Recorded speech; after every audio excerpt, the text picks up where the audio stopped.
we are pushing on the transition, the 100% transition of our children, both from primary school to junior secondary, and from class A to Form 1.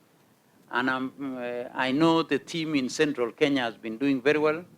I'm aware that as at now, the transitioning in our primary schools to the secondary school, that's a class 8 cohort.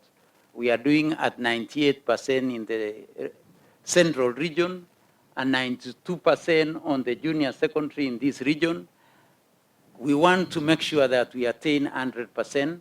Our multi-agency team is already working. Na vile vile umesikia vile PS wa Principal Secretary wa elimu amesema ya kwamba mumefanya kazi nzuri hapa kuhakikisha ya kwamba watoto wetu wale wametoka primary wameenda secondary, wale wametoka CBC grade 6 wameenda pia junior secondary. That is the work that is cut out for us. Tukiwa maofisa, tukiwa chiefs, assistant chiefs, county commissioners, ACCs, regional commissioners, that is our work.